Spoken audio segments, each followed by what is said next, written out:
Hello, everyone, and welcome to this webinar with Climate Tracker and Corporate Accountability. I have here with me Jesse Bragg, who is joining us this afternoon or morning, depending where you are from. Hi, Jesse. Nice to see you. Hi. Thanks for having me. No, of course. And today we are here to discuss different issues around IETA, the conflict of interest, and the climate negotiations that are going to happen in Bonn next week. So this is part, but not only, of a series of things we are trying to do to explain what will happen in Bonn.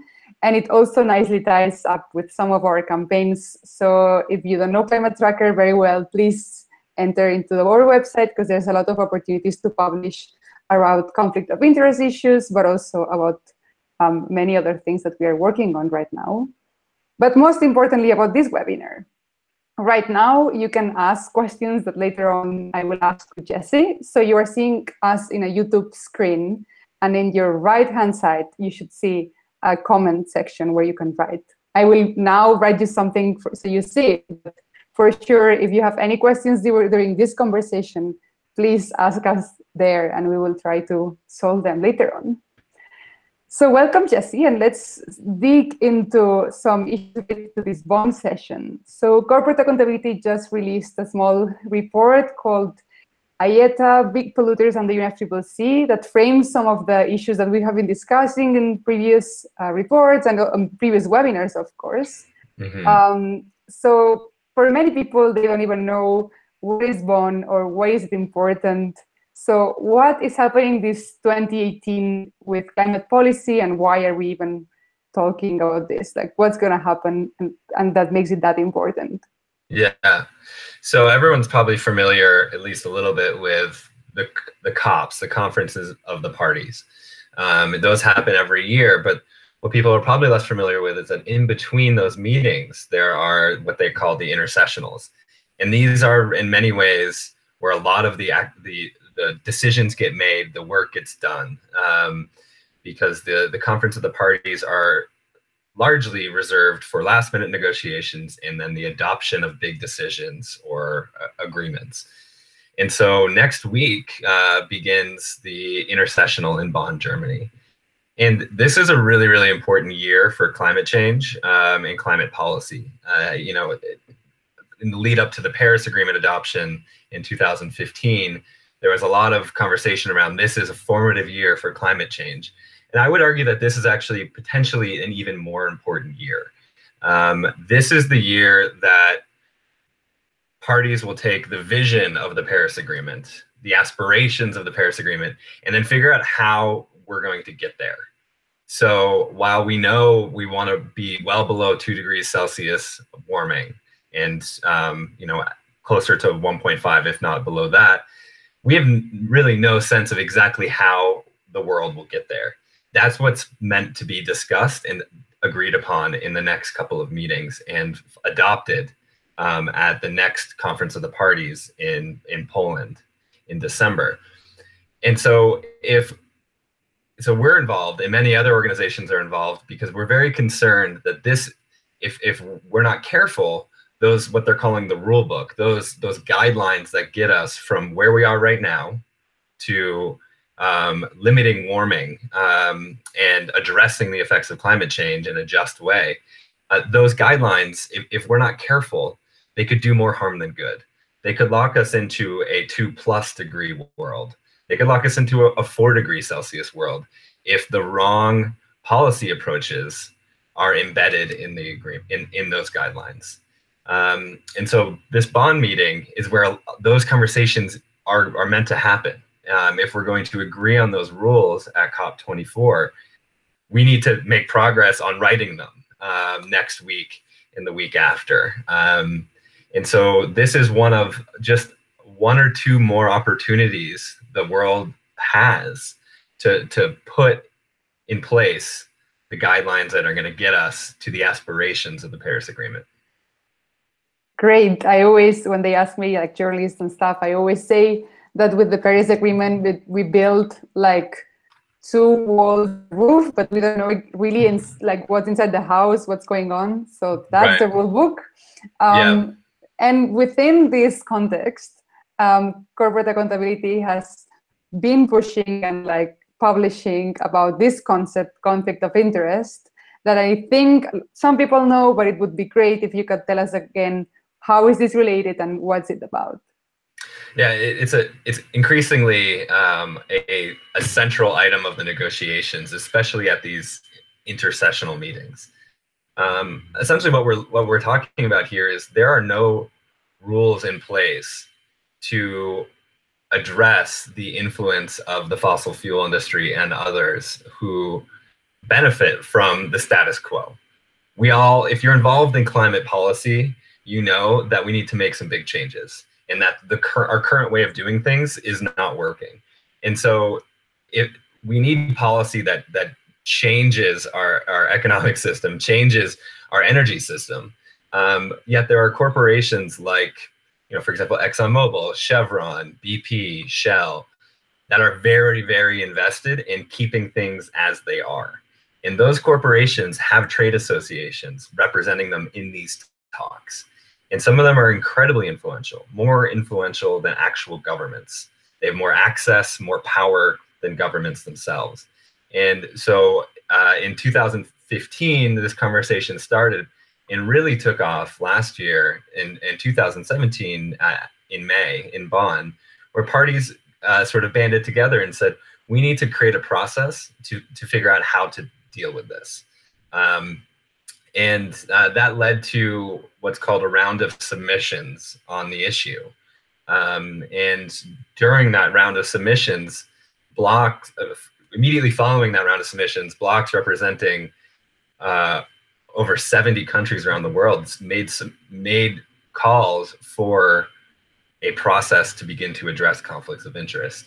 Now, it comes as no surprise that global north countries like the US and then corporate trade groups made submissions, not only saying that conflicts of interest weren't an issue, and I think we can all agree they are, that the fossil fuel industry has no role in writing the rules that it needs to abide by, especially because of its role creating this crisis.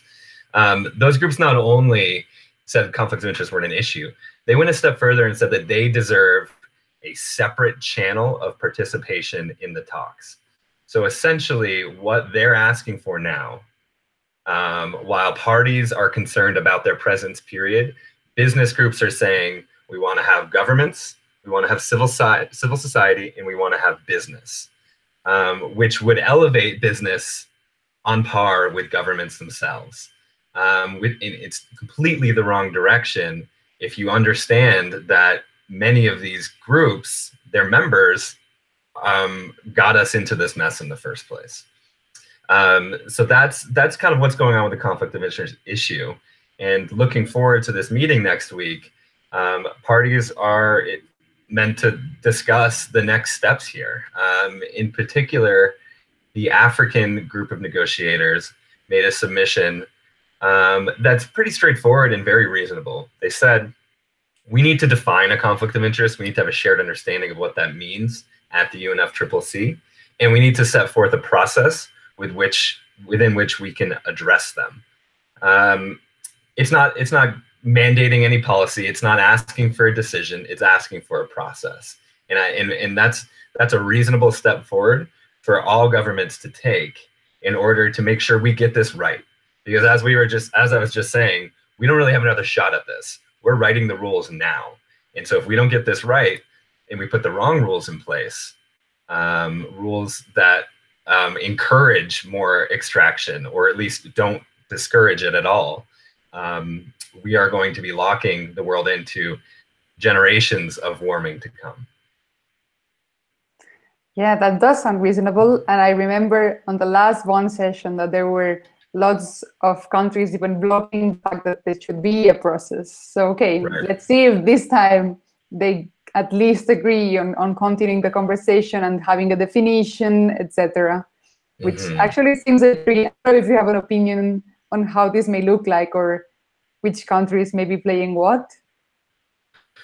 Well, I think that it's reasonable to expect that, sorry, I'm just closing out of this chat that's making noise in my ear. It's reasonable to expect that the same usual suspects will be trying to block progress. The leaders of that tend to be those with the most invested in the fossil fuel economy. So that's Australia, that's the US, Canada, and the European Union. Although I will say last year, the European Union did finally accept a compromise from Ecuador to allow this process to continue. And so there is potentially an opportunity there with the EU, especially with some of its more progressive member states. And then on the other side of things, you have developing countries. You have a lot of countries in Latin America, a lot of countries across Africa, and in Southeast Asia that are simply saying this deserves its time for negotiation. We cannot pretend that these problems don't exist. And I think simply put, you can't address a problem that you're not willing to talk about. So if we're going to solve the climate crisis, we need to talk about what's driving it. And that's the fossil fuel industry is responsible for a large percentage of this climate crisis. And so we need to talk about them, which is sometimes difficult at the UNFCCC. And we need to put a policy in place that says, look, you've been undermining climate policy for decades. Maybe this is not the right venue for you to be participating. It's as simple as that. And it's harder and harder, I think, for those countries like Australia and the US and others to deny that this is an issue with merits that needs to be discussed.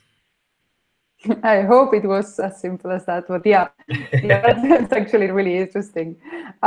So with this report that they just released, you can check on their website, you put the spot in one specific organization to make it an example of what's going on. So what's IETA and what does it do? Like, maybe people don't even know the acronym. Yeah, well, the International Emissions Trading Association is IETA, and they describe themselves as a purely business group, and it's true. That's what they are. And what they don't necessarily talk about so proudly is who founded them and who are their current members. They were founded in part by BP in 1999, and BP remains an integral part of their operations.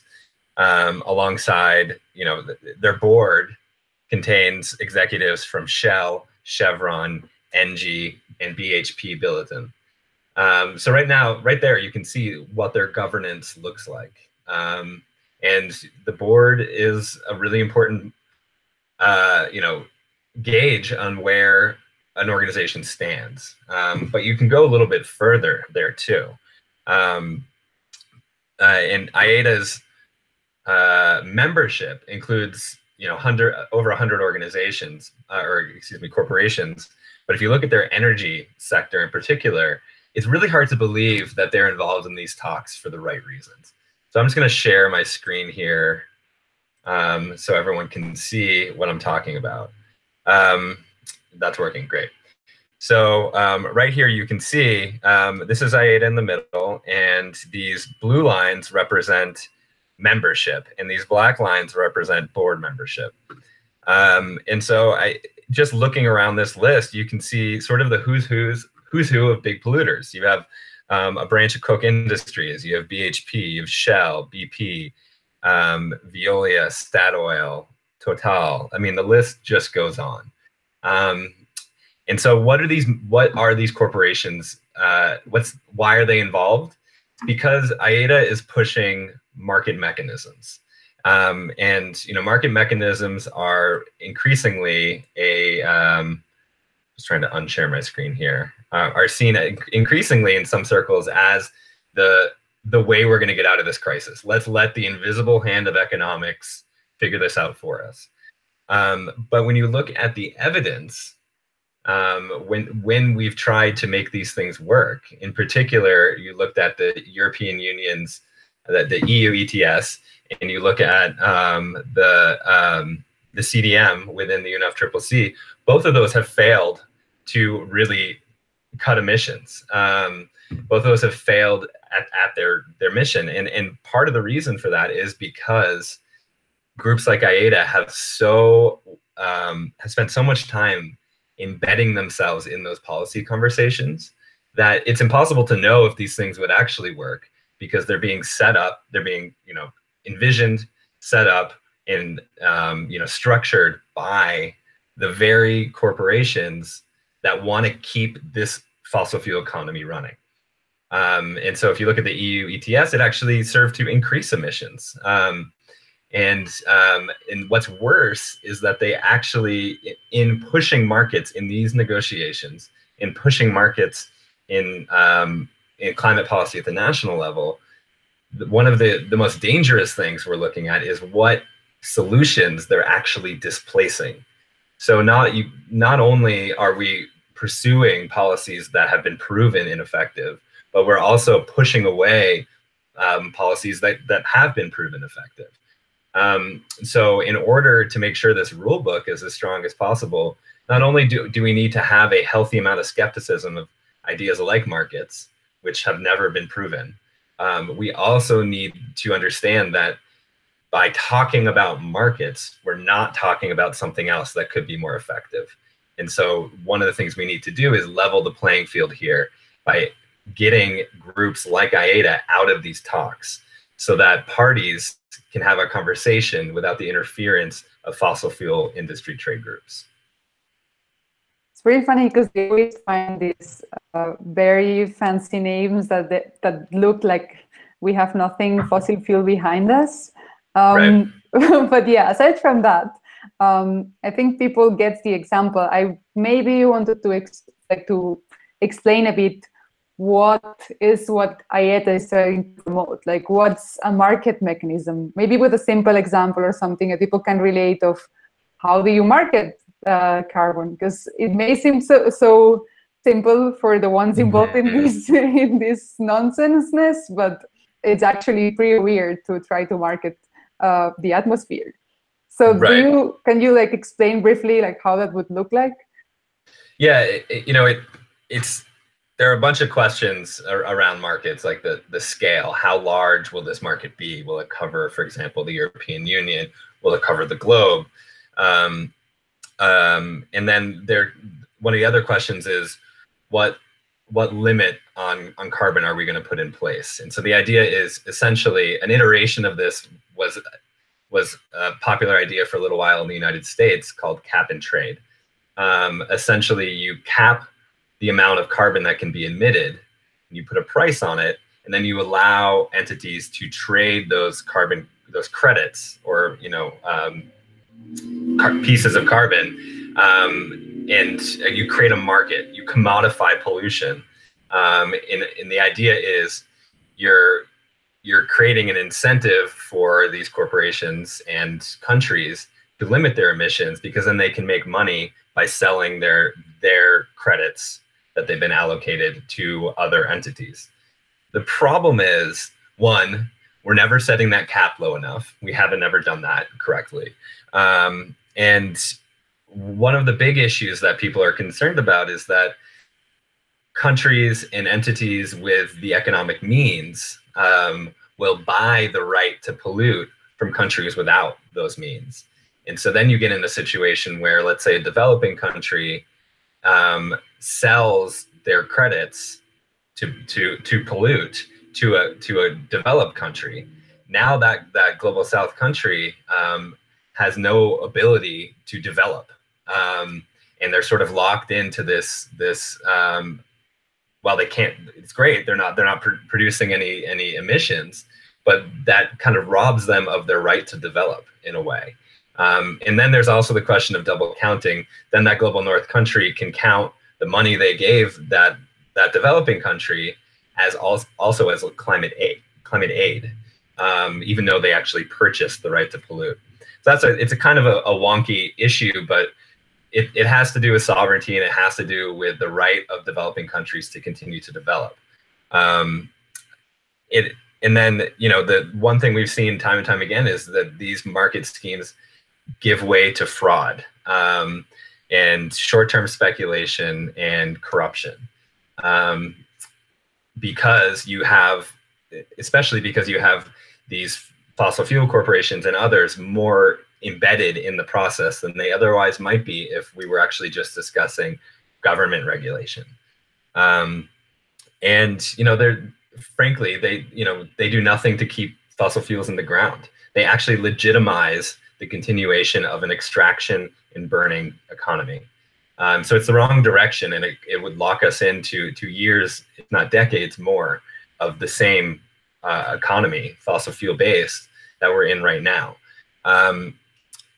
So and if you look at a lot of these industry groups like the U.S. Chamber of Commerce or the World Coal Association, or you look at corporations themselves like Exxon or Shell, a lot of them are making commitments around a price on carbon.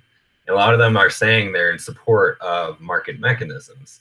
And that's because if they know something's going to happen, right?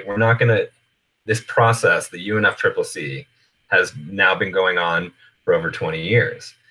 We're going to arrive at a set of policies. It likely will happen before COP24, but it could take a little bit longer than that. And from the point of view of a CEO and a board at one of these corporations, if something's going to happen, they need to be involved.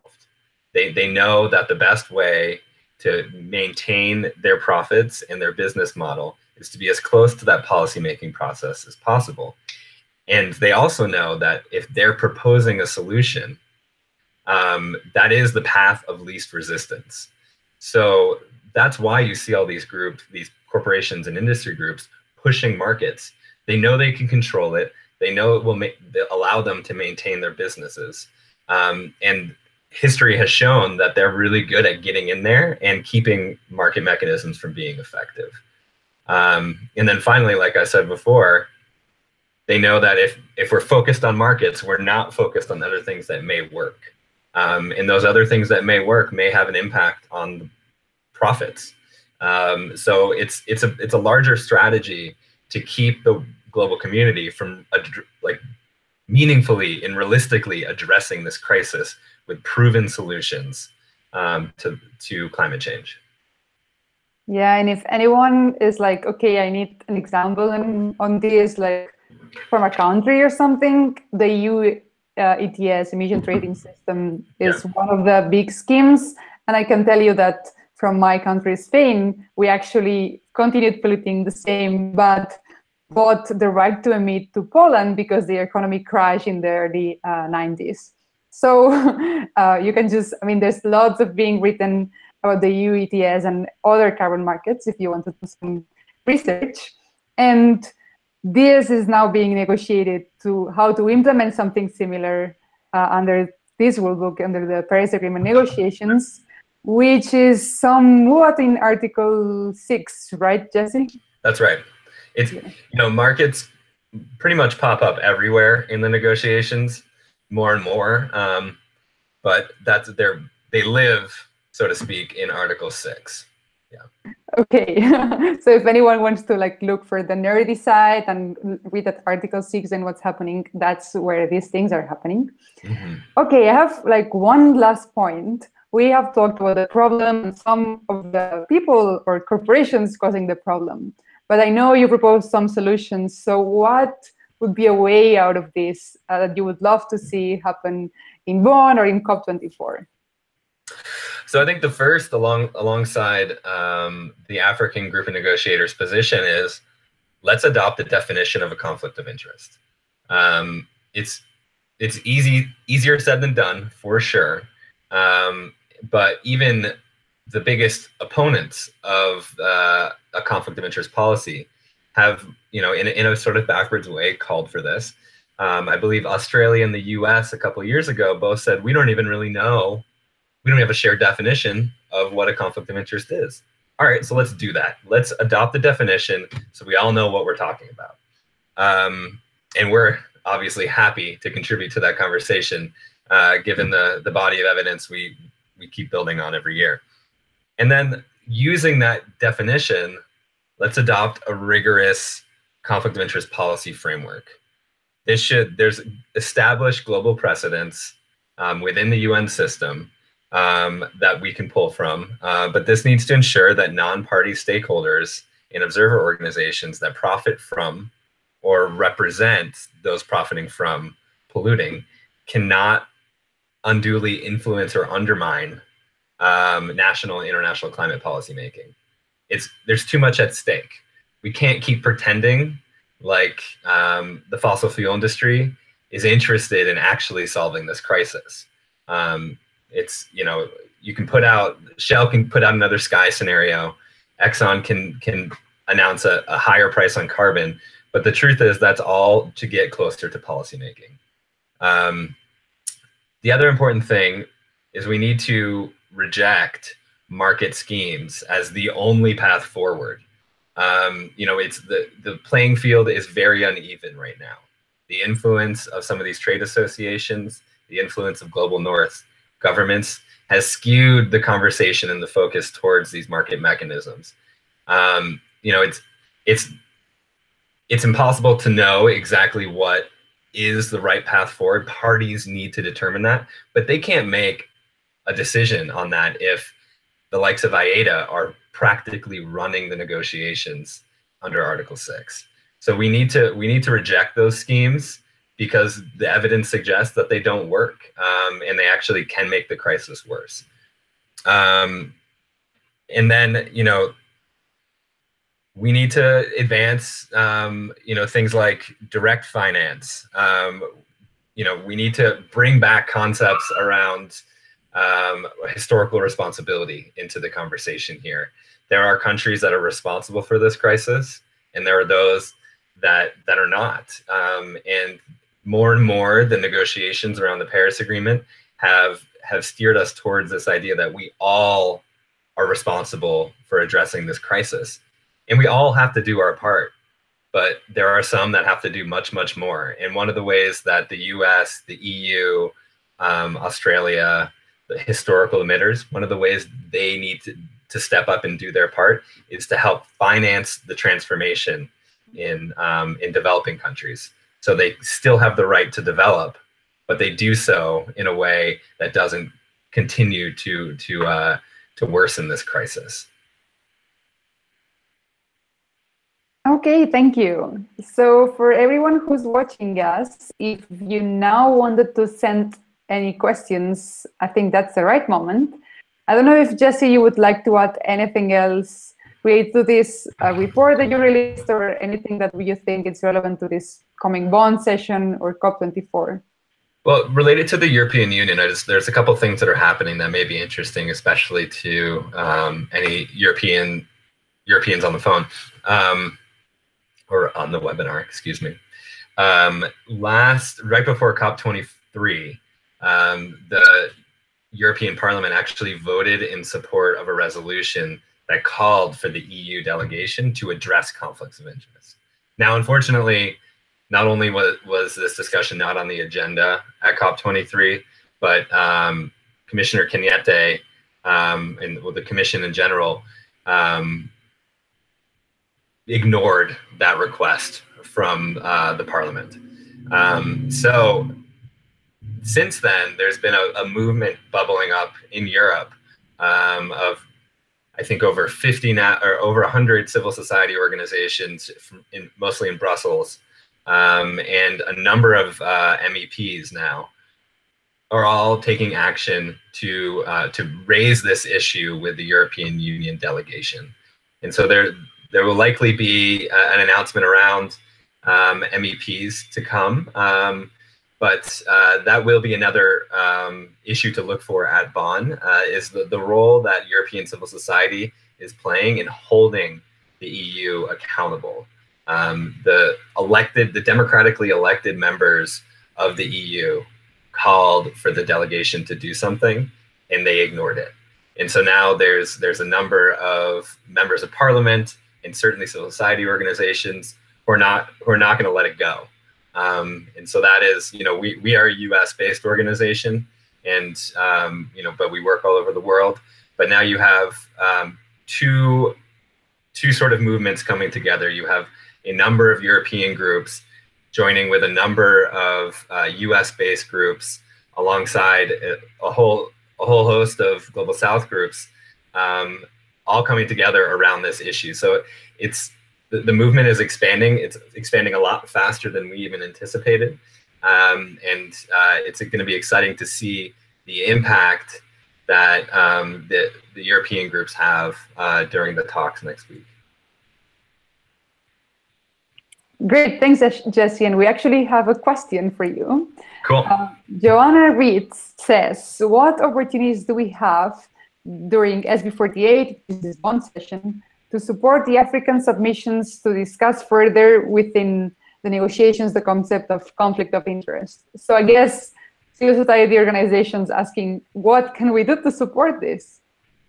Well, I'd love if you got in touch with me and we can talk about the organizing work that we're doing, the media work that we're doing. And in general, if you're interested in following the negotiations, all of these negotiations happen in the contact group under SBI, under the subsidiary body and implementation. The contact group is called Arrangements for Intergovernmental Meetings. Sometimes we shorthand it AIM. But if you're not familiar with the structure of the UNFCCC, worry not. We call it, it's basically a subcommittee. And this contact group addresses all the issues related to holding these meetings, who should be in them, what the rules are. And so that's where this discussion will be happening. And that contact group will likely start Tuesday or Wednesday of next week and continue through to the middle of the following week. So keep your eye on that. And if you want to get involved, please get in touch with me. We have a lot going on, and there are a lot of great opportunities to plug in and support. I'm sure she will. So Joanna, if you want, just write us and I will give you his email or things like this. I have one question now, because you were thinking about Europe and we'll be discussing the UETS and then the parliament thing and so on, because we have many trackers that come from other national levels, like other countries that are not Europe or the US. How can we build this at another level? How can they write in media? What examples can they use? Yeah. So, because we will have fellows writing about this from Bolivia or from Nigeria, then how can they frame it? How would you suggest they do? So it's actually something relevant for their countries too. Yeah, it's a really good question. And I think that it just reminds me of how important journalists' role is in this process. We recognize, so the leadership on this issue is going to come from countries in the Global South, or as we call them in the UNFCCC, developing countries. That's just the way it's going to be, because for the most part, the fossil fuel industry is not headquartered in Latin America, or in developing countries. And in addition to that, these are the countries with the moral authority to take a stand on this issue, and are, for the most part, feeling the effects of climate change disproportionately, despite having less to do with creating the crisis. So the role of journalists in those countries is incredibly important. Policymakers, decision makers, those delegates at the UNFCCC, if they see media from their countries on this issue, that gets them thinking that maybe this is something they need to focus on more. And so everyone, watching this webinar, from areas in the Global South, particularly Latin America, parts of Africa, Southeast Asia, this movement is led and will continue to be led by people in those regions of the world. So media from those regions of the world is going to make a huge difference in influencing people's perception and the outcomes of these talks. In terms of how to cover this issue, one thing I will just say is that related to that leadership issue, it's about creating an environment in which policymakers and delegates from those countries feel like they have people at their back, feel like they can stand up against enormous powers. I have no idea what it is like to be a delegate from or to not be from the United States. But I know that the power dynamics at the UNFCCC are really tricky for many developing countries. And so the more we can create an echo chamber of media and civil society and other governments calling for action on this, the more delegates are going to feel empowered to stand up and say, you know what, actually, we need to do this now. And so media is a huge part of that. It's about building that political will, and it's also about shifting the public climate. In the public climate, I mean, where people stand on the issue. And so not only is it important to shift the public climate in your home countries, it's also important to shift the public climate within the UNFCCC, so that people are not afraid to talk about conflicts of interest, not afraid to call out Exxon or Shell, and are empowered to stand up and take action on this issue. Yeah, and you wouldn't believe how actually this is true for developing countries when they see that someone is talking about them in media or like related to what they are doing or things like this. So definitely media power is huge here. Mm-hmm. So I don't see any more questions for now, but I will put you in touch or anyone who needs and wants to organize stuff around the bond session. That will be fun. That's great. Yeah. I'm not sure if you wanted to add anything else. If not, we can just close it here. I think the last thing I'll just say is that the International Emissions Trading Association is just but one example. We've obviously worked together on a number of reports and briefs that we've put out that raise the issue about, U.S. Chamber of Commerce, World Coal Association, Business Europe. There are dozens of fossil fuel industry trade associations at these talks right now. IETA is one of the most potent examples of that, specifically because of the influence they've had and the power they continue to have in these talks. But if people on this call or writing about this are interested in talking about other examples, we have plenty of them. This conflict of interest issue is not just about the International Emissions Trading Association, is not just about markets. It's about creating an environment in which parties can make policy for people on the planet, and not only for profits of fossil fuel corporations. That's the direction we're headed, unfortunately. And so this movement is about shifting our approach before it's too late. Thanks. And unfortunately, there's too many examples, so so many things to write about.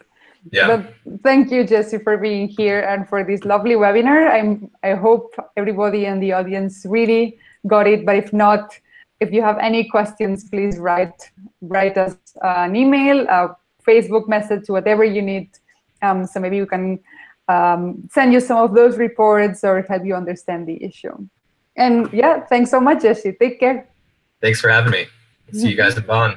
See you. Bye. Goodbye.